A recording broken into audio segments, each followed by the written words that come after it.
You want Philly Philly? Yeah, let's do it. Sure. Over the middle and into the end zone. Zach Ertz for the touchdown.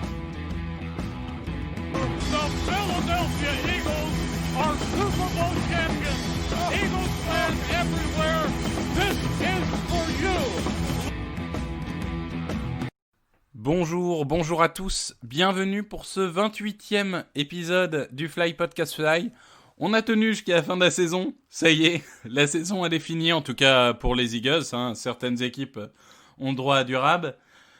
On finit sur une défaite, on va en parler, bonjour Greg, bonjour Loïc. Bonjour Victor, bonjour Loïc, bonjour à tous. Salut. Donc on va parler de cette défaite. On n'a peut-être pas besoin de faire un résumé longue distance du match comme on le fait d'habitude, parce que finalement, ce match, on va y revenir, mais on a tout fait pour le perdre. À raison ou à tort, mais enfin, on a tout fait pour le perdre. On a fini par le perdre. Merci Ned Sudfeld, qui aura justifié son salaire en un demi-match, puisqu'en fait, il était payé 3 millions pour nous faire passer de la 9e place de la draft à la 6e. Donc bravo Nate, bon boulot. Messieurs, on va pas perdre plus de temps. On va aller directement dans le feu d'action. Et je vais vous demander en 1 minute ou 2 votre sentiment global sur cette saison qui vient de se finir. Une saison historique puisque c'est la 4e ou 5e fois dans l'histoire qu'on gagne 4 matchs ou moins. Contrairement aux 2 dernières fois, il n'y aura pas de changement d'entraîneur. Ça, on va y revenir. Greg, je te laisse commencer. Quel est ton sentiment sur cette saison ? Comment finalement, à chaud, parce qu'on est encore à chaud et on fera des bilans à froid un peu mathématiques, mais comment tu ressens tout ça maintenant que c'est terminé ? Le premier mot qui me vient, c'est déception. Voilà, on avait des grands espoirs quand on a commencé ce podcast. Alors, grands espoirs, je suis pas en train de dire qu'on pouvait aller vers le Super Bowl, mais en réécoutant nos premiers podcasts, je me suis rendu compte qu'on avait plus ou moins tous une ambition de 10, 11, 12 victoires pour les plus foufous d'entre nous, avec, en se disant, un effectif de qualité. On savait que ça allait être une saison particulière et on imaginait bien volontiers, et moi le premier, parce que je ne vais pas vous mettre toujours dans le même panier, je vais l'assumer, que d'avoir des vétérans, un coaching staff qui n'avait pas bougé. Je trouvais qu'il y avait une certaine cohérence dans la draft, il y avait des choses qui pouvaient être intéressantes. Tout ça faisait qu'on pouvait être une équipe qui pouvait peser dans la saison, parce qu'il fallait s'appuyer sur ceux qui savaient comment ça se passait en NFL. Ça a été tout l'inverse. C'est une immense déception parce que ça a été une saison de merde, quasiment de A jusqu'à Z. Et en fait, en y réfléchissant un petit peu, en me demandant ce que j'allais pouvoir vous dire là en ouverture, je crois, moi, beaucoup aux instants clés, encore plus dans ce sport que dans d'autres. Je sais pas, je l'ai déjà dit dans un précédent podcast. Je ferai part de ma déception colossale tout à l'heure, tout au long du podcast, sur les joueurs, sur le coaching. Mais voilà, il y a ce 17-0 contre Washington. Je sais pas. Je pose la question et c'est la seule note d'espoir que je m'offrirai parce que j'ai pas la réponse et j'ai envie de croire que c'est possible. Je sais pas si on se fait pas reprendre, si on gagne pas finalement 40-3, en étant un peu sérieux sur la fin de la première mi-temps, si la saison elle est pas différente. Voilà, ça veut pas dire que ça exonérera les erreurs, les nullités de certains, mais on sait l'importance d'un bon démarrage, surtout chez nous. Ça me fait penser à ce coup de pied de plus de 60 yards réussi par Jack Elliott contre les Giants, qui lance la saison du Super Bowl. S'il le passe pas, on ne sait pas si on y va. Voilà. Donc c'est une énorme déception, beaucoup de colère au fil du temps et finalement une certaine usure à la fin. On est passé pour des pitres à tous les niveaux, des joueurs jusqu'au management. Déception totale. Loïc, toi, t'étais un peu moins optimiste que Grégory et moi au début de la saison, notamment sur la free agency, si je me rappelle bien. T'avais un peu vu venir le mur, même si, comme nous, tu n'imaginais pas une saison à 4 victoires. Quel est ton sentiment en 1 minute ou 2 sur cette saison qui s'achève ? Comme tu le dis, moi c'était surtout sur le poste de receveur. Pour moi, ce qu'ils avaient fait, c'était insuffisant. Et force est de constater que le mur, on se l'est encore repris. Je sais pas si on a encore la pire escouade de wide receiver de la ligue ou pas, mais très clairement, on est dans les plus mauvaises de la ligue, hein. Franchement, au jour d'aujourd'hui, cette année, est-ce que tu peux dire que tu es sûr d'avoir un bon joueur pour l'année prochaine et les années futures? Bah, en fait, non. Parce que c'est que des points d'interrogation, au mieux. Donc, ouais, ça. Et puis surtout, la incompréhension de ce qui s'est passé avec Carson Wentz. Même si tu pouvais te dire qu'un joueur, ça peut régresser, mais statistiquement, c'est une des pires régressions de l'histoire de la NFL. C'est la pire régression de l'histoire de la NFL. C'est la pire, il n'y a pas pire. Incompréhension. Non, il y avait eu un article de Football Outsider qui montrait qu'en fait c'était la pire. Et avec lui, il y avait que des remplaçants ou des mecs de plus de 35 ans ou des rookies qui sont des busts historiques comme Jamarcus Russell. Mais en gros, c'était le seul de ce type-là, c'est-à-dire 27 ans avec 4 bonnes saisons derrière lui et tout, c'est jamais arrivé. Donc peut-être qu'on saura ce qui s'est passé dans quelques mois ou quelques années. Mais ça, c'est incompréhension sur ce point de vue-là. Et c'est surtout soulagé que cette saison soit finie. Parce que c'était pénible. Franchement, depuis la bye, on savait qu'on allait nulle part, en fait. Donc, Si on a eu, je me permets de te couper, pardon, Loïc, on a eu un sursaut d'excitation sur un quart-temps et demi contre les Cowboys en voyant la défaite de Washington de l'autre côté et nous menant. Voilà, c'est tout. Hein. C'est ça. Voilà. La seule excitation que j'ai eue, moi, depuis la week, depuis les Bengals. En fait, les Bengals, ça m'a cassé. Même malgré les 2 défaites initiales, je m'étais dit on peut revenir et tout. Mais alors vraiment, le punt, il m'a cassé. Et le seul moment où j'ai retrouvé un peu d'enthousiasme, c'était le premier quart-temps des Cowboys. Mais bon, c'est vite parti en vrille.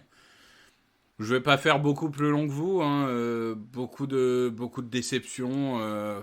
Carson Wentz, évidemment, le grand point d'interrogation. Est-ce qu'on va avoir des réponses? On l'espère, parce que il y a un jour, il faudra qu'on comprenne. Et c'est quand même bizarre tout ce qui se passe. Bon, apparemment, la sélection de Jalen Hurts aurait dérangé, ok, mais enfin, t'es en NFL, donc ton mental, théoriquement, t'es censé pouvoir surmonter ça. Maintenant, des demandes de trade, alors qui fait fuiter ça, on verra. Mais enfin, en tout cas, voilà, Carson Wentz, bah, forcément, on est obligé de parler de ça. Puisque la base d'une franchise, c'est le quarterback, et qu'on était censé avoir le quarterback pour les 5-6 prochaines années, et que là, le plus probable, c'est que Carson Wentz ne sera plus aux Eagles au début de la saison prochaine. Donc, il y a un vrai problème. Il y a vraiment quelque chose qu'il faut qu'on identifie. Et puis, tellement de joueurs qui ont sous-performé. Parce qu'ils sont trop vieux, parce qu'ils sont blessés, parce qu'ils n'ont pas envie. Tellement de joueurs. C'est ça, moi, en fait, qui m'a le plus fait mal. Perdre, c'est une chose.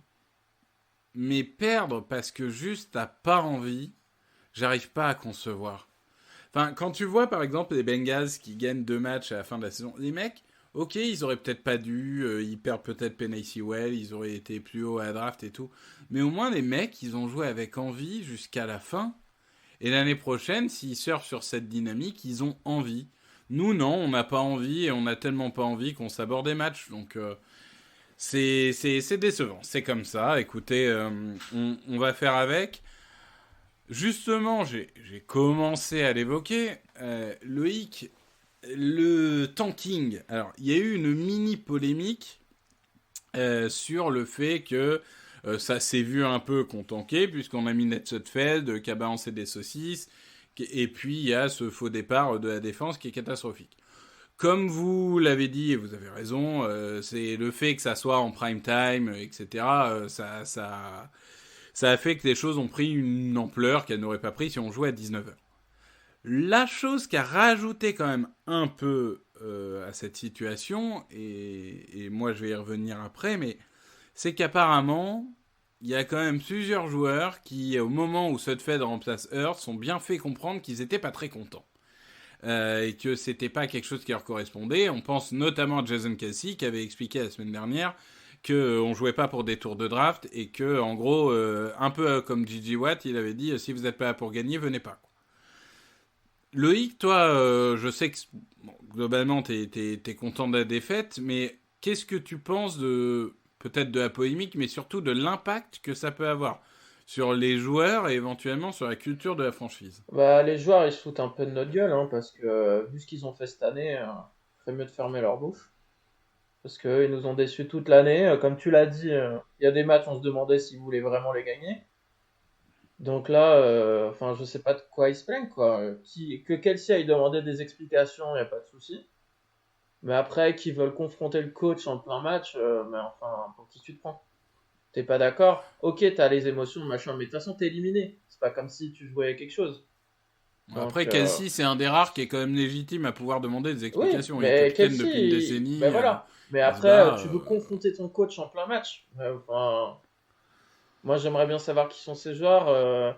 Je veux bien. Je pense que c'est la preuve d'une tension latente. Bah oui, non, mais entre moi, tout que le tu monde. sois pas content, que tu demandes des explications, que tu ailles confronter tes coachs après le match dans les vestiaires où t'as personne qui peut voir, tu règles ça in-house, ok, mais après, il prend des décisions. Pedersen, c'est son choix. À mon avis, c'est pas lui qui a décidé de tanker déjà de 1. Pour moi, ça vient d'en haut. C'est, à mon avis, le proprio a dû donner son accord. Que ça soit une idée Quand du le proprio fait fuiter 3 jours avant le match que Pedersen est safe pour l'année prochaine, c'est en gros lui dire mon gars, vas-y, perds, y a pas de problème. Bah non, Après, moi je pense qu'il y a excusez-moi, eu mais c'est pas honteux. Enfin, Ned Sudfeld, il est pas bon. On le sait, nous. Après, je te laisse finir. Hein, je fais juste là parce qu'après, on n'y reviendra pas. Mais c'est pas le seul QB remplaçant qu'on a vu. Ce qui choque, c'est quoi? C'est parce que c'est à 21h et à la mi-temps. Ouais, c'est so what? Il a pas le droit de faire confiance à un mec et lui donner un peu de récompense quand t'as plus rien à jouer? On va Non, où, là? mais Moi, c'est vraiment le faux départ juste après le time-out où t'as 2 joueurs qui partent en faux départ 4 secondes avant sur un forced and Oui, inches. oh. Ça Non. fait quand même on vous l'offre. Non, moi je pense plutôt que c'est de la compétence, c'est des joueurs qui sont mauvais. Parce que la défense, on peut dire ce qu'on veut, mais la défense, ça joue à fond. Et a priori, c'est deux joueurs mais de la Jim défense. Schwartz, il avait rien à Ouais, perdre. Il a ça, dit on au s'en mec, fout bien. allez-y, interceptez. Et tout ce d'ailleurs, que vous il trouvez. récupère le ballon à 1:30, il y a encore une action, alors Mais qu'ils oui, auraient mais- tout à fait pu ne pas défendre dès l'action précédente. Hein. Mais après, Ah non, mais ils ont attendu la week 17 pour intercepter des ballons, c'est formidable. non, mais C'est pour incroyable. moi, c'est simple. Je pense que Howie Roseman, avec l'accord du proprio ou le proprio, on dit à Pedersen, écoute, tu reviens l'année prochaine, mais ce match, faut le perdre. Bien Tu sûr. peux le perdre, il n'y a pas de souci. Pedersen a fait en sorte de le perdre, sauf que, comme tout ce qu'on a vu cette année, ça a été mal fait.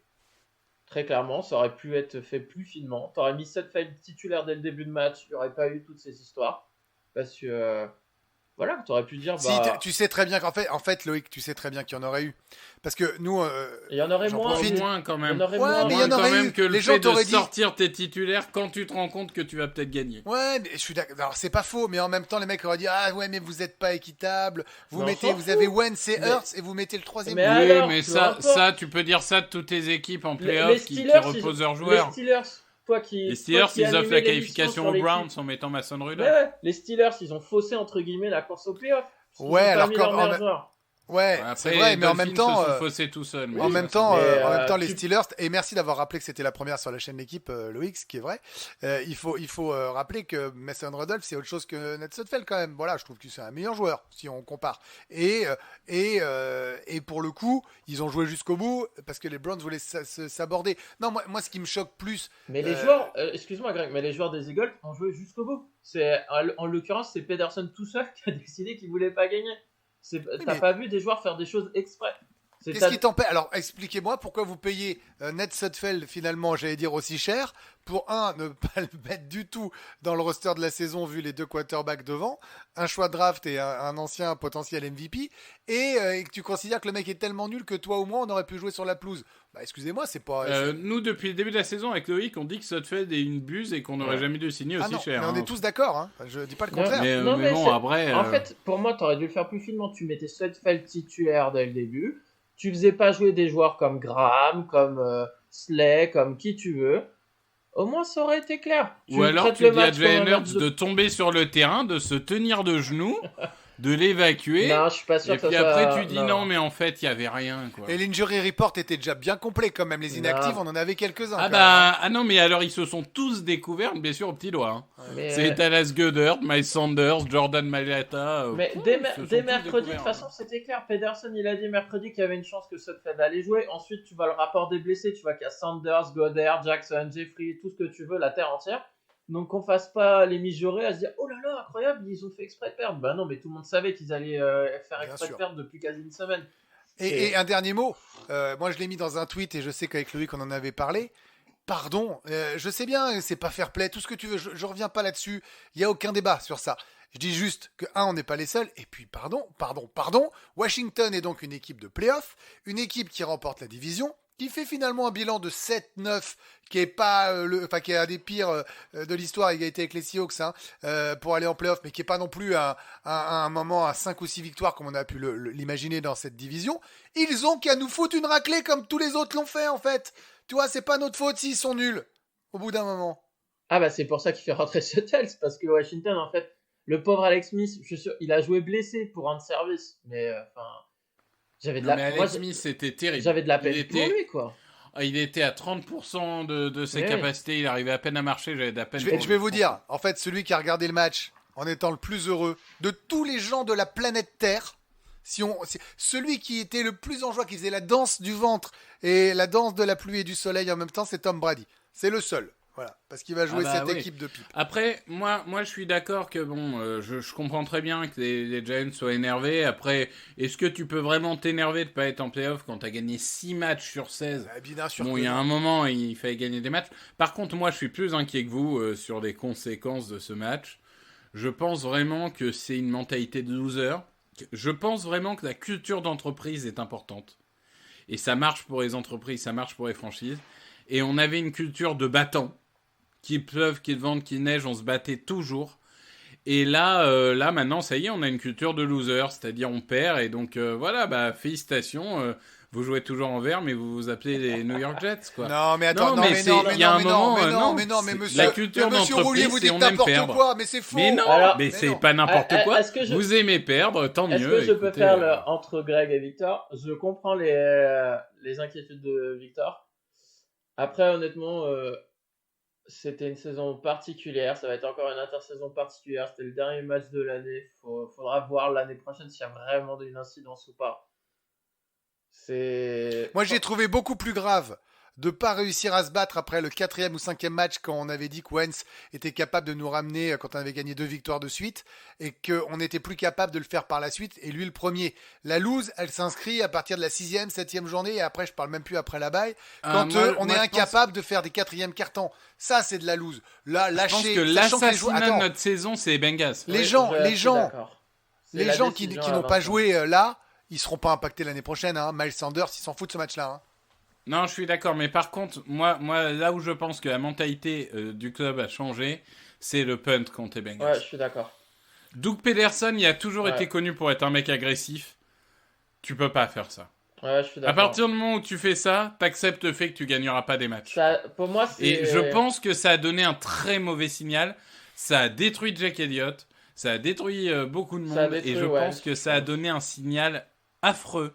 C'est-à-dire, on ne joue plus pour gagner, on joue pour ne pas perdre. Ouais, mais pour moi, Et c'est pas une de la équipe loose. qui joue pour ne pas perdre, C'est elle pas de la gagne loose. rarement des tonnes de C'est matchs. pas de la loose pour moi. C'était après un 0-2.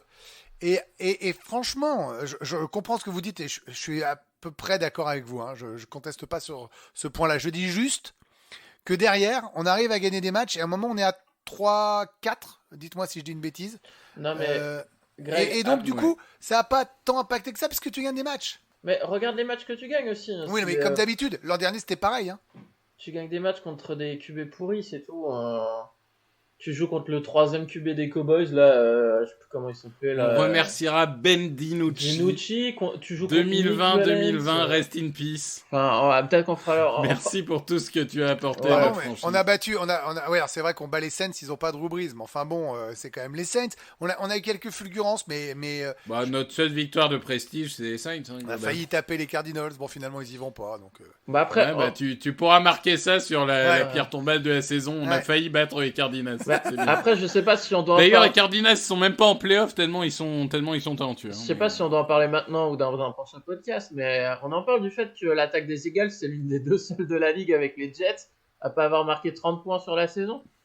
Ah ouais, c'est dramatique. Non, mais Ah, ça, on le fera plus dans le bilan global, C'est, mais euh, oui, c'est c'est dramatique. une honte. Mais moi, moi, le sujet un peu brûlant sur lequel je veux vous interroger, parce que malgré tout, ça fait quand même 4 semaines qu'on dit quel avenir pour Jim Schwartz, quel avenir pour Doug Pederson, quel avenir pour Howie Roseman.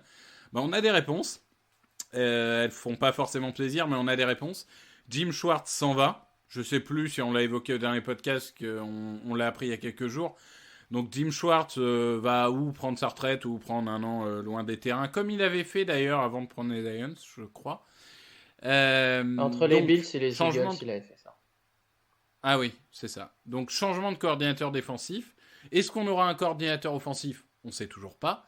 Par contre, Doug Pederson reste et Howie Roseman reste. Alors, Doug Pederson, oui, normalement, il reste. Il a son entretien le jour où on enregistre ce podcast, c'est-à-dire mardi 5. C'est ça, en fait, on vous le dit pas, mais Loïc, là, il enregistre ce podcast, et après, il va sur une autre Zoom, parce qu'il est avec Jeffrey Dury et Howie Roseman et Doug Pederson, et il va voir « Salut Howie, c'est quoi cette merde ?» Non, mais... moi, ça me... En fait, voilà, les seuls qui vont prendre, c'est Wentz et Schwartz. Donc, au moins, c'est bien. Tu sais que si 2021, t'es aussi nul, là, je pense que les deux, ils vont sauter, de toute façon. Moi, je pense que c'est une catastrophe. Oui, non, mais... Alors, Howie Roseman, ça se discute. Moi, je suis plus ouvert que, par exemple, Loïc qui a gardé un an de plus. Par contre, Doug Pederson, je pense que là, on avait vraiment l'occasion... Enfin, c'est une fin de cycle, cette saison. On va pas se mentir. C'est une fin de cycle. Donc là, on avait l'occasion de vraiment raser le truc et dire, voilà, on construit sur des nouvelles bases. On commence un nouveau cycle. Et pour commencer un nouveau cycle, il faut un nouvel entraîneur. Et là, en gardant Doug Pederson, pour moi, la seule conséquence, c'est que tu vas perdre un an dans ta reconstruction. Alors, ça se nuance en NFL quand même, parce que vous dites, des Vas-y, coachs... donne-moi un coach qui a réussi là, à une reconstruction où il non, était non, là mais avant et après. si, mais t'as des coachs qui sont restés des années, t'as des coachs qui sont restés des années, qui ont connu des saisons négatives et qui derrière ont gagné. Non, mais t'en as. Là, j'ai pas fait le listing. John Harbaugh, ouais, mais bon, Qui d'autre donc ça existe. Tu me dis, donne-moi. Bah voilà, Loïc l'a fait pour toi et merci. Non, mais c'est l'exception, Harbaugh, j'ai l'impression, parce que... Non, mais... Tomlin tu peux aussi ne pas gagner le Super Bowl, tu peux aussi repartir en playoff et faire ce genre de choses. Mais je conteste pas. Je regarde Sean Payton et Mike Tomlin, qui sont en place depuis des années. Eux, ils n'ont jamais fait des saisons comme il y a eu cette année en termes de... Mike Tomlin, je pense que sa pire saison, c'est 8-8. Mais oui, 8-8 avec... Sean Payton, il y a une saison un peu particulière, mais sinon, bon... Voilà. Là, vous me parlez des... Oui, alors, et puis on peut aller jusqu'au Seahawks. Il y a quelques coachs qui sont dans la longueur, mais il y a des coachs qui ont connu des saisons décevantes, peut-être pas aussi cataclysmiques, mais qui sont repartis. Non, Pederson, moi, je le défends beaucoup moins qu'au début, où j'étais plutôt groupie. Là, j'ai été extrêmement déçu de sa gestion, de ses appels de jeu. Il est pas défendable. Oh oui, j'attends encore un an, je suis assez d'accord, mais ça Loïc le sait, avec Victor, parce qu'il y a quand même eu des grosses failles, c'est incontestable, c'est pas une question d'exonérer, mais il y a aussi des choix qui ont été malins et des choses qui ont payé, donc une certaine vision. Donc et effectivement, l'année prochaine, si ça marche pas, on saura qu'il est responsable. On en parlera dans le podcast de Oui, si vous voulez de tout ça. Après, responsable, mais pas coupable. Non, mais c'était toujours un peu coupable. Mais je veux dire, il a des trucs. Après, pardon, mais il y a un moment, Jim Schwartz, aujourd'hui, quand je lis des trucs, quand je lis des fans des Eagles, même quand on en parle entre nous, finalement, c'est un peu injuste. Mais les mecs, on a passé 9, 10 podcasts à lui dire stop, la défense est nulle, tu fais pas progresser les jeunes, tu fais jouer que des vétérans tout nuls, on n'est pas capable d'arrêter les 3e et 7. Vous avez oublié ça en fait. Alors que c'était les pires frustrations possibles. C'est-à-dire qu'il y avait 3e et 8, on savait qu'on allait se faire ouvrir. Il a fallu attendre 7 ou 8 journées pour qu'il y ait un blitz sur des 3e tentatives adverses, pour être un peu agressif. À un moment, il est dépassé. Voilà, je sais pas comment il a réussi à retourner la situation, parce que c'était devenu pire en attaque, mais il est dépassé. Non, je pense que les deux choses sont pas incompatibles. Jim Schwartz est un excellent coordinateur défensif. Non mais recommence pas. Qui a un défaut structurel qui est les 3e tentatives, ça c'est vrai. Et c'était vrai en 2017, comme en 2018, comme en 2019, comme en 2020. C'est un excellent coordinateur défensif d'une défense mature. Par contre, il a 2 grands problèmes. C'est un, qui sait pas se remettre en cause et qu'il a pris tellement de pouvoir qu'aujourd'hui, personne n'ose le remettre en cause. Et 2, qui ne sait pas, mais alors c'est pathologique chez lui, il ne sait pas faire jouer les jeunes. Et donc, Je pense que c'est un très bon coordinateur, mais plus du tout pour le contexte des Eagles. Et c'est très bien qu'il parte. Pardon, un mec Mais qui ça sait veut pas pas dire développer qu'il est des non, mauvais. un mec qui sait pas développer des jeunes, qui prend que des troisièmes et qui n'est pas capable de s'adapter à se mettre en question, on peut pas dire qu'il est très bon. Hein. Bah alors, On a non, le 8ème DVOA de toute la ligue sur les 4 dernières saisons. On est à 8ème meilleure défense. Non, mais attends, Greg. C'est quand même pas. Non, mais c'est quand même pas rien. On est dans le premier quart. Non mais tu des peux équipes. arrêter tout Et plein tu de trucs, mais m'expliques quand tu prends les qu'on quand tu, défende de la merde. quand tu prends Non, des points je dans suis les instants désolé. clés, quand tu prends des points dans tous les instants clés, quand tu marques avec ton attaque et que derrière ta défense se fait ouvrir parce qu'il n'est pas capable de mobiliser, tu n'es pas un bon défenseur de coordination. Je suis désolé, il y a un moment, les stats, on leur fait dire ce qu'on veut. À chaque fois qu'on marquait un touchdown, on en prenait un parce que les Cette mecs n'étaient pas année, capables. Voilà. Pas depuis 4 Mais ans. moi, en fait, Greg, je te comprends pas parce que là, tu défonces Schwartz, alors que Pederson, tout ce que tu reproches à Schwartz, tu peux lui reprocher et c'est Mais encore je vais- pire. Non, C'est mais même attends. encore pire. Là, on Donc, est sur je Schwartz, comprends mais pas. sur Pederson, je vais lui faire pareil tout à l'heure quand on va ouvrir le. J'ai pas de problème. J'ai été déçu. Mais Schwartz, j'attendais à rien. Comme dirait Victor, je suis encore déçu. Ouais, c'est comme ça. Non, mais moi, je suis d'accord. Non, mais Je suis d'accord avec ce que on, dit on Victor. peut parler de Pederson parce que Mais ça va ensemble. Pederson, c'est catastrophique déjà parce que tout ce que tu as dit pour Schwartz, ça peut s'appliquer à lui. Et de deux, Pederson est censé gérer Schwartz. Non, mais garder Pederson, c'est perdre un an.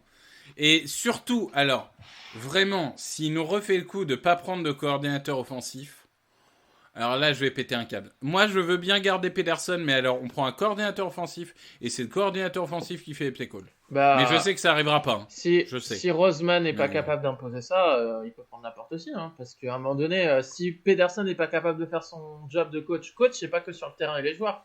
Coach, c'est aussi gérer ses coachs. C'est coacher ses coachs, c'est tout con. Hein. C'est coacher ses coachs. Non, mais c'est... Le mec est pas c'est- capable de coacher ses coachs. À un moment donné, bah, t'as les personnes qui sont au-dessus doivent prendre les décisions. Qui Mais je suis s'imposent. d'accord. Alors sur ça, pour moi, là, et tu vois, là, je vais te rejoindre, tu vas être content, je vais dire du mal de oui, c'est le principal défaut. Et effectivement, s'il n'y a pas de coordinateur offensif, alors, on va perdre une année. Oh oui, on le garde parce que c'est un génie du cap, ça a toujours été Ça. sa principale qualité, et qu'on doit trouver 71 millions d'ici la première semaine de mars. Non, mais après, tu rigoles, mais Howie Roseman est responsable du fait que tu dois trouver 71 millions. Hein. Non, Sans mais avoir bien sûr, restructuré, garanti des C'est le contrats pompier pro- pyromane, le mec, il a mis le feu et il dit attendez, je suis le seul à pouvoir éteindre l'incendie. Non, mais Greg, non, mais attends, moi, juste, Victor, Oui. tu dis que Pederson, enfin, je sais plus si c'est toi ou Greg qui dit que Pederson, il doit plus appeler les calls sur le terrain.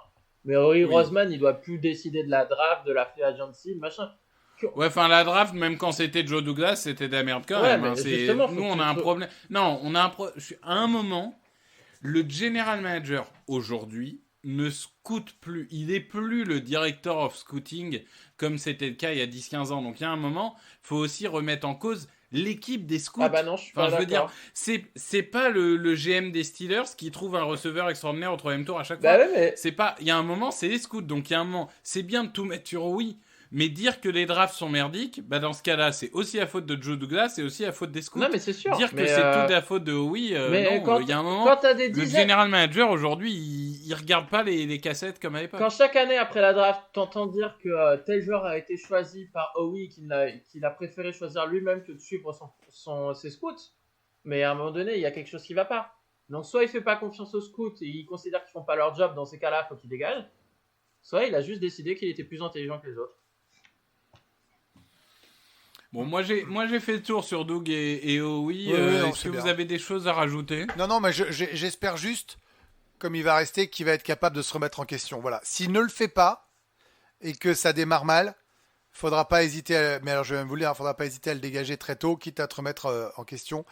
Mais il y a une dernière chose, c'est que je trouve, j'ai un peu scanné le truc, je sais que vous l'avez fait de votre côté, qu'il n'y a pas non plus des tonnes de noms qui s'imposent pour coacher les Eagles de Philadelphie. C'est sûr que cette année, c'est pas. Enfin, on retombe souvent sur les mêmes noms. Hein. Les à la mode, c'est Bieniemy, l'offensive de Kansas City. C'est Dabble, l'offensive des Bills. C'est Eberflus, le défensif. Et évidemment, c'est l'arrivée d'Urban Meyer qui va prendre 12 millions à Jacksonville. Mais ça, c'est un autre débat. Les amateurs de NCAA seront ravis d'apprendre que Urban Meyer va débarquer. Ça va être un scandale. Il va nous tuer Trevor Lawrence. Après, juste sur Doug, je l'ai trouvé quand même très très fatigué lors de sa dernière conférence de Alors, presse. oui. Alors, t'as raison. T'as raison. Et j'ai oublié de l'évoquer alors que je me le suis encore dit dans la conférence de presse. Et je le dis depuis des semaines, mais son body language, c'est vraiment le... Il donne l'impression qu'il est au bout. Ouais, il est au Qu'il n'a bord, plus rien à il donner. est au bord du burn-out, quoi. Ouais, j'ai un peu cette impression aussi. Après, Greg, par tu contre, le ressens attendez, pareil excusez-moi, j'ai l'impression. Alors, attendez, je vais faire un petit peu de I myself. Ah oui, je crois que j'avais dit que oui et Doug resterait pendant que vous disiez qu'il allait dégager et qu'il était en train de le montrer avec son body language. Pardon, excusez-moi, Bon, ça me au lieu revient de sur te le fait lancer que. des fleurs, est-ce Pardon, que tu peux excusez-moi, répondre à la ça- question, monsieur HR, Non, s'il mais te plaît? là, c'est pour la vanne, même si c'est vrai.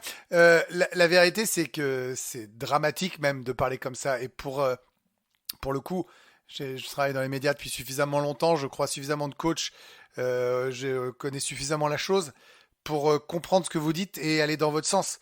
C'est terrible, terrible, terrible comme message que tu envoies. C'est-à-dire que là, une nouvelle fois, ça peut ressembler à la fin de saison. Il se dit, bon bah voilà, je vais pas faire le coq. J'espère que je fais pas le coq et je montre pas que j'ai de l'envie pour l'année prochaine maintenant parce qu'il faut être dans le déceptif. Je règle mon histoire de QB, on va y revenir. Je repars sur autre chose et l'année prochaine, je suis offensif.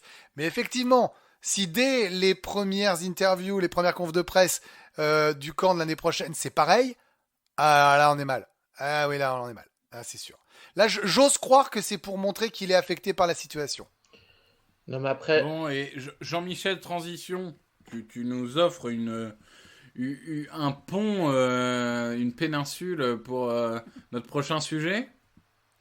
Le sujet du quarterback entre Carson Wentz from North Dakota State University, Jalen Hurts from Oklahoma / Alabama, et éventuellement, un quarterback avec le 6e choix de la draft 2021. Messieurs, Loïc, allons-y. Classe-moi ces 3 options de celles que tu préfères à celles que tu ne veux pas du tout. alors moi, pour commencer, je pense qu'ils vont drafter un quarterback avec le pick 6 ou qu'ils vont trade up. C'est surtout si Wentz part, c'est sûr. Moi, personnellement, honnêtement, j'en sais rien. J'en sais rien. J'ai même pas d'avis parce qu'en fait, je ne sais pas pourquoi Wentz a été nul cette année. Euh, on ne sait pas vraiment quelles sont ses relations avec Doug. Hurt, moi, du peu que j'en ai vu, bah, il n'y a rien d'excitant en fait. Ok, il peut courir avec ses jambes, super, mais moi, chez un quarterback, ça, c'est pas ce que je regarde en numéro un, quoi. Donc, j'ai vu pas mal de mauvaises choses chez Hurts. Il y en a eu des positives aussi, hein. Les conditions étaient pas top, tout ce que vous voulez, mais pas de quoi me dire, ah bah, je vais faire toute une saison avec Hurts sans compétition. Pour moi, je vois pas comment tu peux entrer la saison en faisant ça. Et reprendre un QB à la prochaine draft, si ça veut dire trade up, ça veut dire que tu vas lâcher encore des deuxièmes tours de draft, des Ça ne premiers veut pas tours en forcément plus. dire trade-up. Bah, à mon avis, ils vont trade up, ils vont faire comme 2017 et ils vont aller chercher leur gars, hein. Surtout si les Jets ou les Dolphins sont ouverts à descendre. Oui, mais justement, il n'y a pas tellement un gap. Enfin, je le fais juste en 1 minute, parce qu'on aura le temps de développer. Mais en gros, bon, tout le monde a compris que Trevor Lawrence serait 1. La question du QB2, c'était Justin Fields ou Zach Wilson. Justin Fields était déjà devant, et vu la demi-finale nationale qu'il vient de nous faire cette semaine, il y a aucun monde. Il a roulé sur Clemson, donc l'université de Trevor Lawrence d'ailleurs. Donc il y a aucun monde, à mon avis, où il part de la 2e place. Il y a Zach Wilson qui est un peu type Mahomes, donc ça excite les gens, qui va partir en 3-4. Pourquoi pas en 4 aux Falcons, tiens d'ailleurs. Mais après, il reste Trey Lance, qui vient de North Dakota State University, donc l'université de Vance. Mais par contre, qui a juste 17 matchs dans les pattes et qui vient de 2e division. Donc c'est vraiment le projet long terme. Moi, globalement, je pense que prendre un quarterback serait une erreur. Vraiment. Il y a tellement de postes qui nécessitent d'être renforcés que perdre des pics pour prendre un quarterback me semble être une erreur. Tu tentes Hurts pendant 1 an. si ça marche pas, bah, la prochaine draft, t'en prendras un cette fois, en espérant que la draft soit meilleure que prévu, parce que pour l'instant, c'est pas Ouais, terrible. mais tu sais pas si tu seras en position d'en prendre un à la prochaine draft. Ah bah si Hurts Bah, c'est si pas Hurts, bon, c'est tu vas te nul, retrouver à 3 victoires. Hein. Mais Si Hurts, c'est nul. tu peux être pas bon et te retrouver en 10e position avec 4-5 équipes devant toi qui ont toujours besoin de quarterback et ça te coûtera trop cher de passer devant ces équipes. C'est vrai aussi, mais globalement, je vois pas trop la plus-value. S'il y avait vraiment 3-4... alors, l'histoire donne pas raison, mais tu vois, s'il y avait Mayfield, Darnold, Allen et Rosen, à l'époque, c'était vraiment 4 super prospects. Bon, il y en a que 2 qui ont réussi, mais globalement, là, cette année, c'est pas le cas. Enfin, Wilson, c'est un pari. Lentz, c'est un pari. Trask, Mac Jones, enfin, ça excite mais personne. pour donc, toi, peut-être que pour toi c'est un pari et pour la majorité des gens, mais peut-être qu'eux vont se dire oh là on a un truc de fou. Bah franchement, autant prendre C'est- le pari de Jalen Hurts et renforcer des postes dont on a besoin, comme receveur, comme cornerback, comme linebacker.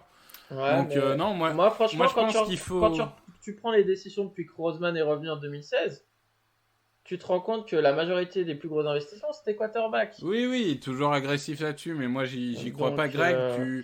Tu y crois, c'est quoi quelle est la situation dont tu as envie et quelle est la situation la plus probable? Voilà, celle dont j'ai envie, c'est de retrouver le Wentz d'il y a 4 ans.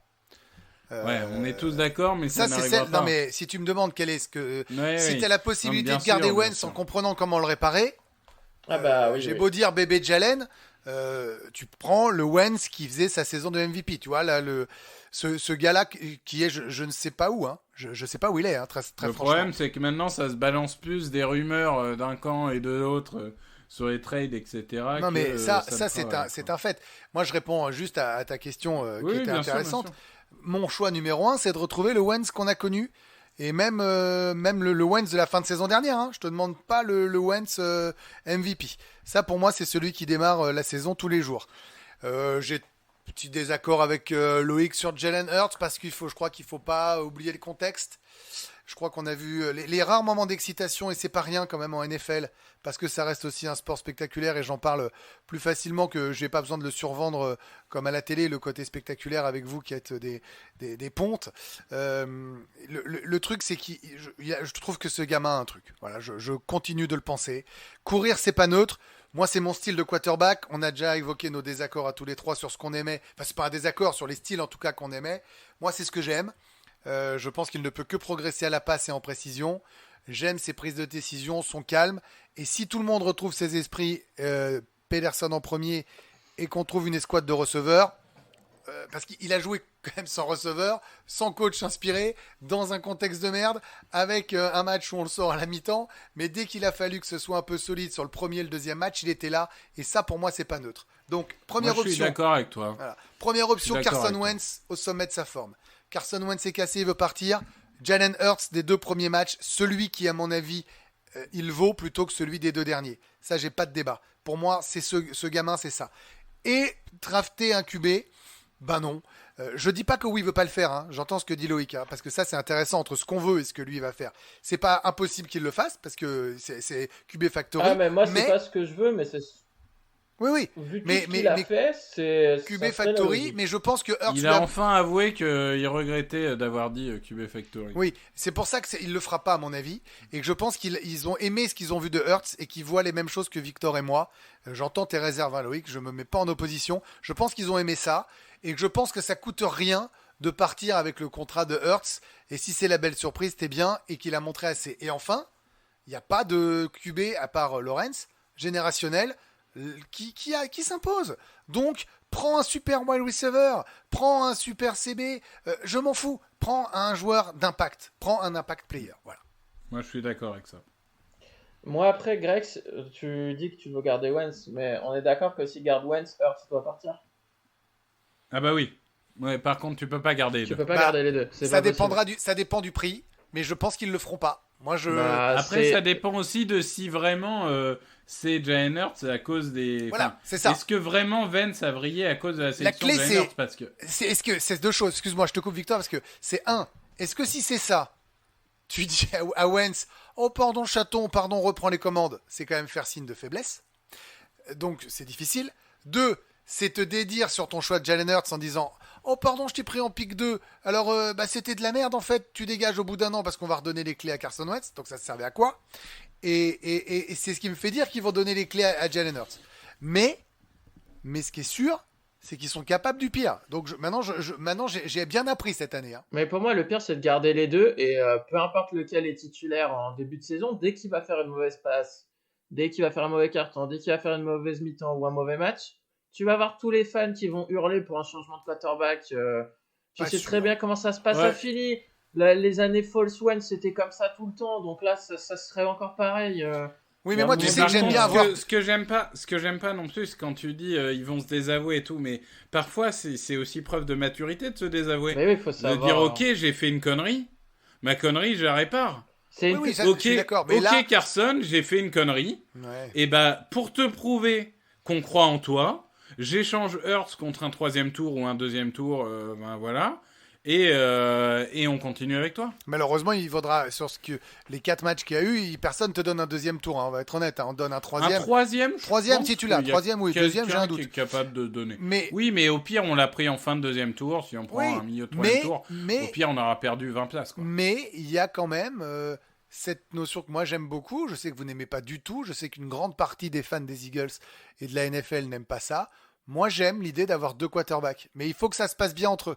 Et le problème, c'est que ça se passe bien entre eux. Mais j'aime ça. C'est ce qui nous a amené au titre, mine de rien. Parce que quand t'en as un qui se blesse, t'as un mec qui fait une grande... C'est pas possible. Dans cette ville, c'est pas possible. C'est pas possible. Dans cette ville, mais dans cette ligue, c'est pas possible. C'est pas parce qu'il y a eu l'exemple fausse que ça va marcher. C'est comme dire, avec Trent Dilfer, tu peux gagner le Super Bowl. Bah oui, parfois, avec Trent Dilfer, tu peux gagner le Super Bowl. Bon, enfin, ça arrive une fois tous les 25 ans. Mais j'ai le droit d'aimer un truc, sans que vous m'engueuliez, parce que c'est pas juste, sinon. Non, t'as pas le droit d'aimer des trucs, t'es supporter des Eagles. Ouais. T'as le droit de détester des choses. On a gagné avec cette config, mais vous pouvez m'expliquer que c'est l'exception, c'est un fait. On avait le duo McNabb-Vic, on a eu False Wentz. Non, mais arrête, McNabb-Vic, c'était pas grand chose, hein. C'était quelques actions par-ci par-là. Hein. Attention, là Loïc, là on va se fâcher très fort. Je veux dire, tu peux dire du mal de tout le monde, mais si j'entends du mal de McNabb et de Vic, là, je te jure, je vais supporter les McNabb-Vic, je vais supporter les Cowboys. Je l'ai dit, c'est horrible. J'adore les deux joueurs. Ils sont allés en playoff, mais ils perdent le premier match des playoffs, ils se prennent une rouste à Dallas. Oui, mais je te rappelle qu'on a gagné qu'un seul Super Bowl, donc c'est pas les seuls qui se sont pris des roustes. Mais après, McNabb et Vic, c'était 1 an, ou 2 peut-être. McNabb, il a perdu 5 finales de conférence, pauvre. Attends. 4 et un Super Bowl. 4 et une gagnée. Ouais. Ok, sur le quarterback, je pense qu'on a fait le tour et Dieu sait qu'on va y revenir, hein, ça c'est sûr. Ça va agiter toute la saison. On est devenus les stars. J'en peux plus sur Touchdown Actu. Je vois un article par jour de Howie Roseman a dit ça, Doug Peterson a dit ça. On est devenu Antonio Brown de l'année dernière. J'en peux plus. Messieurs, est-ce qu'il y a d'autres sujets à part ces 2 sujets brûlants qui sont les sujets principaux, qui pour vous nécessitent qu'on en discute dès maintenant? Parce qu'on vous le dit, hein, on fera des bilans vraiment circonstanciés de la saison, mais à chaud comme ça, est-ce qu'il y a d'autres points que vous pensez importants de soulever? Je fais juste une remarque par rapport au wide receiver, par rapport à ce qu'avait dit Loïc. Oui. Moi, je sais que je garde de manière certaine 2 mecs. Vas-y. Pas plus. Je garde Watkins. Ouais. Et je garde Fulgham pour 4 matchs lorsqu'il a montré malgré ses drops et fin de saison. Le reste, je m'en cogne. Bah non, mais tu peux pas... Moi, j'ai envie de dire Fulgham, ça dépend de comment il se comportait en entraînement et ça, on pourra pas le savoir. Si vraiment il était fainéant en entraînement, je sais pas.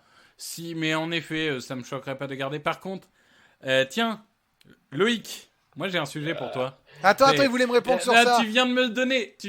Non, mais bah oui, mais justement, c'est en lien avec ça. Tu peux pas dégager Rigor. Grégory. Si, parce que tu veux dégager Jalen Hurts. Parle-moi de Jalen Reagor. Tu veux dégager Jalen Hurts, je dégage ton Jalen. Regarde cette attitude de dégueulasse. Parle-nous du Twitter fou qui apparemment pendant le match retweet des choses. A priori, il a fait un retweet à la mi-temps alors qu'il était sorti sur blessure. Donc, il était en protocole commotion. Non, franchement, décevant sa saison. Déjà dans son utilisation, les blessures, mais en plus son comportement semble...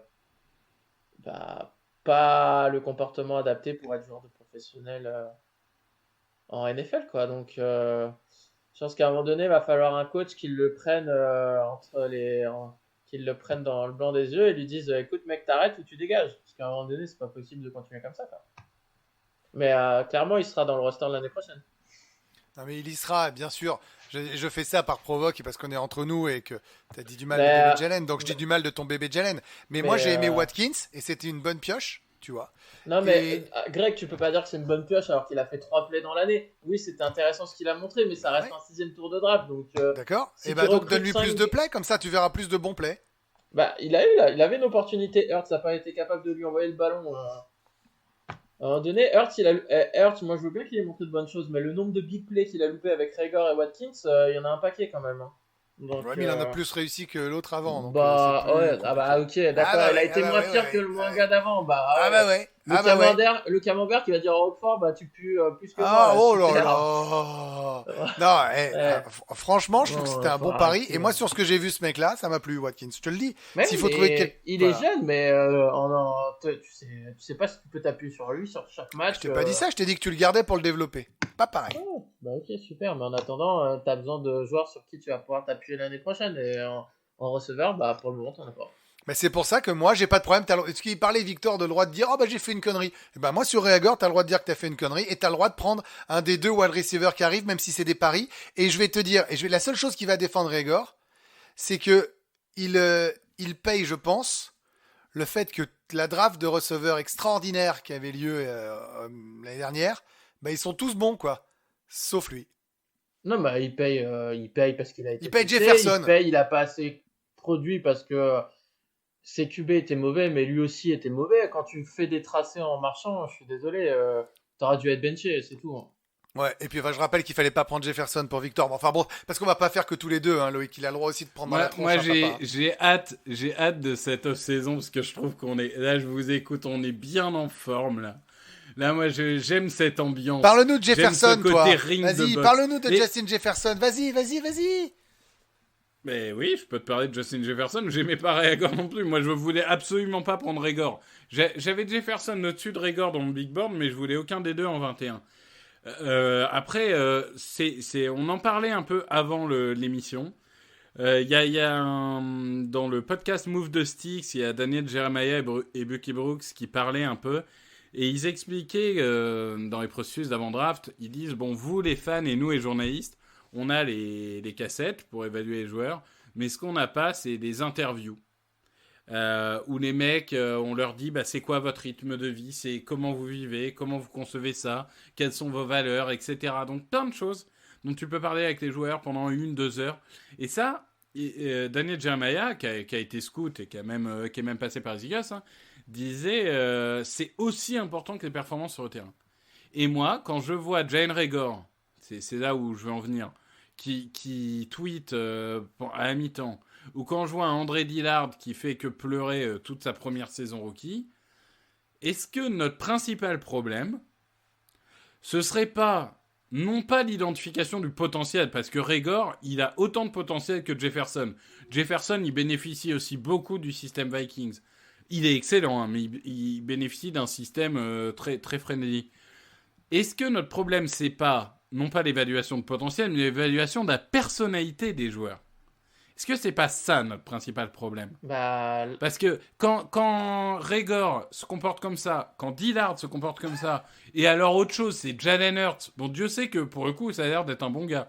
Mais qui te dit après la draft, moi j'ai jamais parlé avec aucun mec des Eagles dans ma vie, alors qu'on l'a sélectionné, tu te dis, je sais pas, il y a un problème dans le processus d'interview, on n'est pas bon, quoi. Il y a quelque chose à revoir là-dessus. bah Hurts, à la limite, c'était un 6ème ou 7ème tour de draft. Tu te dis, bah, ok, ils prennent un pari, pourquoi pas. Mais c'est vrai qu'un 2ème tour de draft, tu lui as jamais parlé, c'est quand même étrange. C'est bizarre. Surtout au poste C'est de bizarre. quarterback. Hmm. Après, tu peux même rajouter, rappelle-toi les débuts de Somalo. Hein. Somalo, psychologiquement, c'était compliqué le début. Il a eu des problèmes. Il a mal géré ses titularisations. Il a été benché pendant tout un an. Et après, il est revenu, il s'est battu et il a progressé année après année. Là, on questionne aussi le caractère de Wentz. Donc, tu as fait Wentz, Somalo. Qui c'est que tu disais Dillard, Reagor. Hurts, tu lui as jamais parlé. Mais enfin, Derek Barnett, on peut Ouais, le mettre dans le lot Barnett, aussi, il a hein. une mentalité de merde aussi hein, sur le terrain. Donc, pour moi, c'est ça le principal problème. Comme disait un certain Loïc, qui s'amuse à tweeter apparemment pendant nos podcasts, hein, parce que je sais pas si t'as regardé la conversation, Grégory, mais Non, mais je alors, vous vois Monsieur sourire, Loïc, parce qu'on est en vidéo qui- aussi. je non, vois non, mais rigoler. attends, Loïc qui dit que Régor est pas professionnel à tweeter pendant le match, il est en train de tweeter pendant notre podcast, hein. Moi, Non, je mais suis que pas. si, Il faut un Parce vétéran au que- poste. Non mais Loïc, il n'a pas été interviewé pendant 2 heures pour ce podcast. Il s'est Mais mis et on s'est trompé sur son état Victor, d'esprit. Victor, il m'a c'est clair. pas envoyé mon chèque à la fin de l'année. Hein. Il J'attends dit qu'il faut toujours, un hein. vétéran au poste de wide receiver avec un professionnalisme. Mais voilà le problème, c'est que Loïc, il est comme Régor, on l'a pris au premier tour, on était confiant, on s'est dit il va dynamiter notre On attaque. s'est dit et il est rien. roux comme Carson rien. Wentz. On va être là. Il- Regarde comment on se fait enfler de Il A à envoie Z. Non, des mais tweets au Roux, milieu non, du mais podcast. Non mais on est où Moi je vous dis, il y a un vrai problème. Il y a un vrai problème dans cette franchise. C'est Cette lamentable. franchise est dysfonctionnelle C'est lamentable. de A à Z. Le corps. Tout faut le corps. Non, mais sérieusement, puisqu'on en parle, il faut un wide receiver vétéran dans cette ligue sur qui les jeunes vont prendre exemple. Que ce soit dans l'éthique de travail, que ce soit dans le comportement dans le vestiaire, que ce soit dans le comportement avec les médias. Bah, le problème c'est que C'est- t'as pas l'argent pour le payer. celui-là. Bah non, là. Non, le problème c'est que t'as Alshon Jeffrey comme exemple. Non, mais- C'est pas tout à fait la même. Non, mais au moins c'est bien, on sait que c'est bon, Alshon, c'est fini. Allez, casse-toi, merci pour tout. Et... Moi je pense Salut, qu'en quarterback, faut qu'on recrute Dwayne Haskins. Il a l'air d'avoir une bonne mentalité. Non, mais si tu veux, Moi ça me plaît. on peut tu faire vois. un duo Haskins-Winston et on dégage tout le reste. Et puis, je pense que ça va être parfait. non Et on recrute en tackle Isaiah Wilson Ouais. des Titans. Et- Alors tapez son nom sur Touchdown Actu, il y a un article sur sa saison rookie. Le mec a joué 4 snaps et il a 5 articles sur son extra sportif. Il est incroyable. Non, mais C'est un premier tour de draft. hein. après, C'est un premier tour de on draft. peut il est recruter incroyable. aussi Antonio Brown et Josh Gordon. Et puis, Non mais c'est ça, très bien. Oh Josh Gordon. Oh, ça va sentir la weed Moi- dans le moi- vestiaire. moi, Eh, Ça va être incroyable. soirée chicha au Lincoln. C'est bon. Ah non, mais alors ça va être incroyable. À Vance, il va être détendu. Hein. Moi- Alors là, je peux te dire que Vance, il va pas te lancer une interception. hein. Il va même pas Alors comprendre. là, il va être même pas stone. comprendre ce que c'est de toute façon. Donc, Moi, je veux bien hein, que vous me parliez de ça et de tout, mais ton wide receiver, tu le trouves pas, hein, parce que tu peux pas le payer, donc Non, faut le mais drafter. Faut le drafter. non, tu vas être obligé de faire un trade pour un receveur qui sera pas un top player, mais non, mais je sais pas comment tu vas faire. Cela dit, les Cowboys, ils ont les meilleurs receveurs de la ligue et puis ils sont pas en playoff et ils ont fait de la daube. Hein. Ouais, ouais.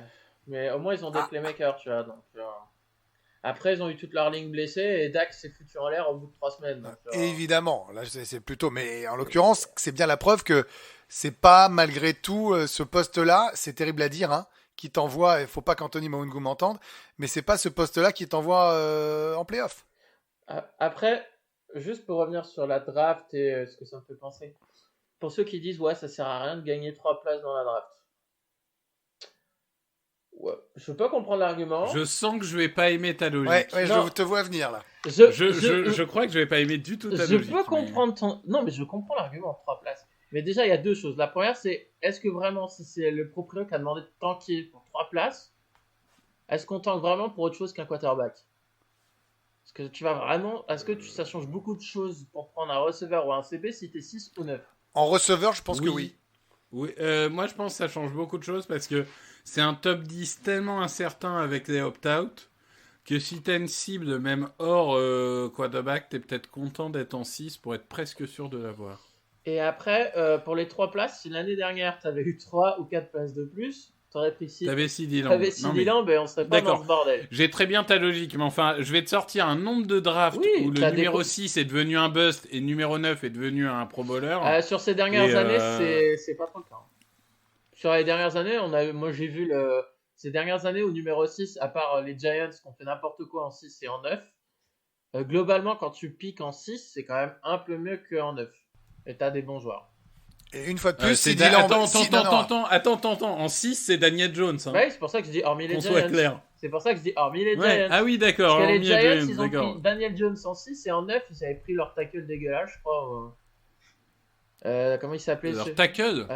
Oui, leur tackle qui est parti à Washington, qui est devenu garde. Ah, Flowers. Voilà, Flowers. Je crois que c'était Expliquez-moi ce qu'aurait fait CeeDee Lamb aux Eagles cette année. Que dalle. Mais peu importe, mais Et, au moins t'aurais le une... numéro 6 de l'année dernière, c'est qui? C'est Petit trivia. Justin Herbert Herbert, ouais. Justin Herbert. Et numéro 9?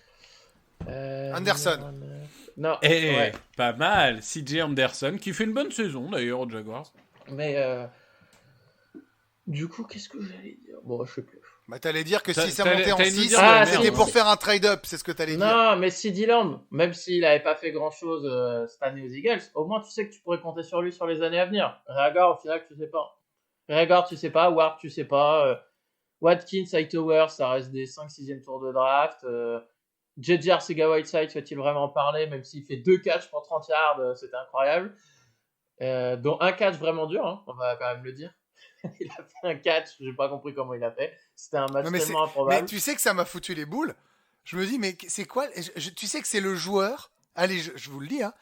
Pour moi, c'est le joueur le plus mystérieux de la NFL depuis 2 ans. Je ne comprends pas. Parce que je pense qu'il est bon, en fait, mais qu'il est complètement inhibé, incapable de jouer. C'est-à-dire qu'en fait, je pense qu'il a le talent dans les mains, mais il est complètement incapable de supporter la pression, le stress ou un match NFL. Voilà, je pense que c'est ça. 2 réceptions, 40 yards. Et ouais. Non, mais je pense qu'il a le talent, il était bien, mais qu'il est incapable d'être professionnel de la NFL. Tu vois, Et notre deuxième meilleur receveur du match, c'est Zach Ertz avec 16 yards. C'est- Ah non, Fulgham, il a pas fait un catch de... Non, je suis dessus, là, ça m'a marqué. 40, 16, 15, 15, 14. Oh là là. Et Fulgham qui Gagne, finit gagne. meilleur receveur des Eagles cette année avec moins de 600 yards. Ouais. Et ouais, Là, Et ouais, qui- mais on pourra pas dire que Vance n'a pas eu un 500 yards receveur. Non, mais... Non, Ouais, je- là. franchement, je ne sais Bon. pas comment ils vont faire pour avoir une escouade de receveurs l'année prochaine qui soit niveau NFL. Eh ben, on en parlera dans tous nos épisodes débrief.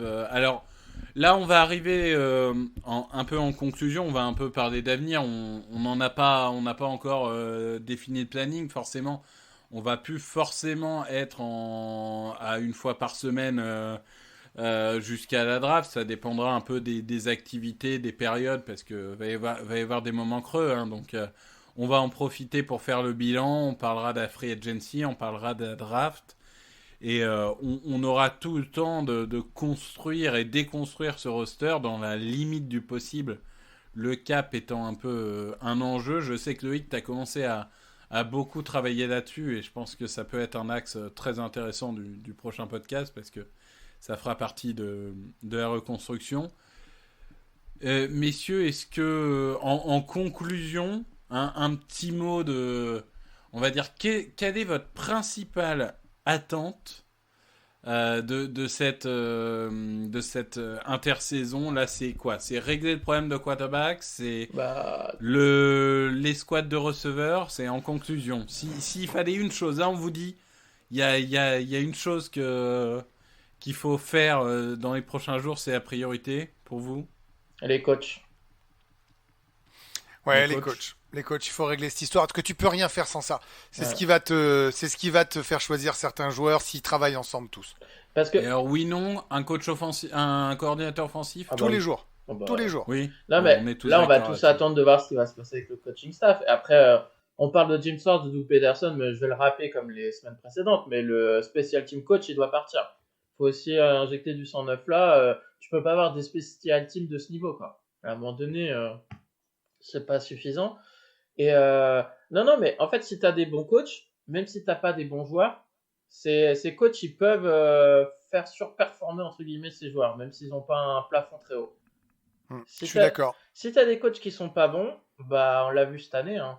Tous nos joueurs qui étaient censés être les joueurs solides du roster, ils ont plongé, quoi. Donc, Il faudra que Pederson soit à nouveau le grand meneur d'hommes qu'il nous avait montré avant, mais ça suffira plus. Il va falloir qu'il se réinvente et qu'il se fasse aider. C'est-à-dire qu'il prenne un bon coordinateur offensif, qu'il dirige son coordinateur défensif si celui-ci a besoin d'être remis sur les bons rails. C'est pas gagné, c'est pas impossible, mais c'est pas gagné. Je veux dire, s'il prend pas le boulot à bras le corps dans le sens premier du terme de head coach, c'est mort. par contre, il y a une chose que j'ai bien aimé dans la conférence de presse de Pederson hier, c'est qu'il a dit que les coachs devaient avant tout être des enseignants. et enseigner Ouais. aux joueurs. Et ça, j'espère vraiment que ça va être la priorité dans les choix de coach, c'est de prendre. Parce que comme l'effectif doit être rajeuni, il faut des coachs qui soient capables de former, d'apprendre les bonnes techniques aux joueurs. Bah, on boucle la boucle sur quand je disais Jim Schwartz est un bon Ouais, coordinateur, mais c'est il n'est pas c'est fait. pas un bon teacher. Il n'est pas fait pour la période Non. actuelle. Bah voilà. En effet, il faut des mecs. Et c'est pour ça que moi, ça me choquerait pas qu'on aille chercher des coordinateurs en universitaire. Parce que après tout, c'est quand même des gens qui sont habitués à gérer des jeunes. On n'a qu'à prendre les mecs de Florida, ils sont habitués à gérer des jeunes difficiles. Si t'es coordinateur à Florida, tu peux tout gérer. Hein. Globalement, alors là, un mec sur son téléphone à la mi-temps, c'est le cadet de tes soucis. Non, mais moi, après, moi j'ai une question pour vous. Est-ce que vous pensez qu'on va choisir un nouveau coach des receveurs pour la 7e année en 7 ans? Bah, ça dépendra. Alors, je vais répondre en premier. Peut-être que je dis une bêtise, vous m'arrêtez. Ça dépendra du coordinateur offensif. J'aimerais que s'il y a un coordinateur offensif, je pars de ce postulat-là, il ait la possibilité de choisir son coach des receveurs. Que ce soit pas Pedersen qui le fasse. ouais, moi, je suis pas tellement pour changer parce que franchement, qui aurait pu faire mieux avec ces squads de receveurs qui étaient à notre disposition. Enfin, honnêtement, c'est. Il y a un moment, autant lui laisser encore une année. Et puis, il a su faire performer full gamme dans 4 matchs, Oui, c'est Watkins ça. par moment. Il y a eu des trucs. Hightower, j'ai l'impression qu'ils en ont tiré quelque chose alors que finalement, il est assez limité. Bon, voilà. Non, moi, je suis pour un peu de continuité sur ce poste-là. Mais après, je suis d'accord. Hein, quand un nouveau chef arrive, il choisit ses hommes. Hein. Et quarterback coach? Ah non, Presteller, j'en peux plus. Moi. Qu'il aille rejoindre son frère. Qu'il aille s'occuper de Non, Joe mais- Burrow et qu'il nous fasse pas chier. Non, faut changer. Je suis d'accord. Temps de faire le ménage. Ok, ben on arrive quasiment à 1 heure sans jingle, hein, mais C'est alors 1 heure mouvementée. Hein. Je nous ai rarement connus autant en forme, mais ça fait du bien. Merci à tous de nous avoir suivis tout au long de cette saison. Saison qui officiellement finira, je sais pas la date exacte, mais enfin en général c'est vers la dizaine de mars. On va continuer à vous accompagner. N'hésitez pas à suivre Eagles FR où on vous donnera toutes les news sur comment on va s'organiser, le planning, etc. Et puis même pour suivre toutes les news qui concernent les Eagles. N'hésitez pas à suivre Grégory Hacher, Victor Roulier. Et Grégory, je vais te laisser le mot de la fin parce que déjà, premièrement, félicitations pour cette première émission sur l'équipe qui a été vraiment, vraiment exceptionnelle. Enfin, moi, j'ai vraiment apprécié. J'ai trouvé qu'il y avait une qualité, que ce soit dans les intervenants, que ce soit dans le plateau télé qui était vraiment classe, que ce soit dans l'émission en soi. Enfin, c'était vraiment une grande réussite. Et je te laisse nous annoncer le match de play-off de ce week-end. Du coup, je sais pas si c'est officiel, si t'as le droit de dire ou pas, mais... Alors déjà merci à tous les deux parce que vous m'avez envoyé des petits messages très sympas et je sais que vous le pensez parce qu'on se dit les choses. Non, on était très contents. On a trouvé moi je suis très content du travail des équipes de la chaîne parce que le plateau était vraiment magnifique. Je trouve bon évidemment la qualité de Peter est pas à discuter au niveau des sports US. Hein, Peter Anderson, Anthony Maungu, bon bah excusez-moi mais il connaît un petit peu ce sport, hein, donc il y a pas de débat. Moi je me suis senti à l'aise de travailler avec eux. On a eu de très bons retours. Ça a très bien marché. Maintenant, l'idée c'est de pérenniser tout ça, de monter en puissance parce que les playoffs arrivent et il faudra que toutes celles et tous ceux qui sont moins affûtés en foot que nous, foot américain, comprennent que là ça va jouer autrement, que les playoffs sont autrement plus sexy, que la qualité monte. Donc ça va être à nous de les faire venir et que ce match-là était pas mal pour se roder, qu'on a eu du suspense jusqu'au bout, hein, avec les Browns qui ont failli se suicider. Hein, si on pouvait en parler, on en parlerait des heures. Mais alors vraiment, ils ont failli faire le choc du siècle. Bon voilà, donc il y a eu un match, ça c'était cool. C'était pas évident hein, entre les Steelers remplaçants et les Browns. Mais là, on va avoir droit à un Ravens Titans hyper excitant. Parce que c'est la meilleure affiche des moi Wildcards. je trouve que c'est la meilleure affiche. Alors on peut en débattre, mais pour le vendre au grand public, expliquer qu'on a Lamar Jackson d'un côté, MVP de l'an dernier, ultra spectaculaire, et Derrick Henry de l'autre, ultra spectaculaire, meilleur coureur qui rentre dans le cercle très fermé des joueurs avec les 2 milliards de saison de suite, c'est ça? Dites-moi si je dis une bêtise. Ouais, c'est ça. En hein. tout- Ouais, c'est ça. milliards de saison. Bon bah c'est facile à vendre, j'ai envie de vous dire. Hein. Donc vraiment, ça va être top et on espère monter en puissance. Donc rendez-vous dimanche à 19h sur la chaîne L'équipe pour ce premier match des playoffs entre les Titans et les Ravens qui promet beaucoup, je trouve. Et c'est surtout On va voir On des sera points. là et vous n'avez aucune excuse pour pas être devant, Ouais. puisqu'il n'y a pas d'autres équipes qui jouent, il n'y a pas d'autres matchs. Donc là, il faudra être là. C'est clairement l'affiche des wildcards. Et ça va être spectaculaire. Je sais que vous aimez la Ça défense va et être tout. génial. Je pense qu'il va y avoir des scorings de partout. Non mais c'est un 50-50 en plus. C'est- Franchement, et, le mec qui est capable de me dire qu'il va gagner, c'est un Et génie. c'est une revanche de l'année dernière. Puisque les C'est Titans. vrai. Et c'est avaient la sorti, revanche du choc de l'année dernière, bien sûr. Où les Voilà. Titans avaient sorti les Ravens, qui avaient été la meilleure équipe de la saison régulière, avec, comme tu l'as dit, Lamar C'est MVP, ça. et qui ont fait un one and done en playoff. Exact. Et bah parfait. Et ben on se quitte là-dessus. Que des bonnes nouvelles. Et on se retrouve très vite pour parler de l'actualité de nos chouchous, les Philadelphia Eagles, qui eux ne seront pas en playoff. Open with a throw and a pass picked off by Dawkins. Brian Dawkins with the interception. And Dawkins is down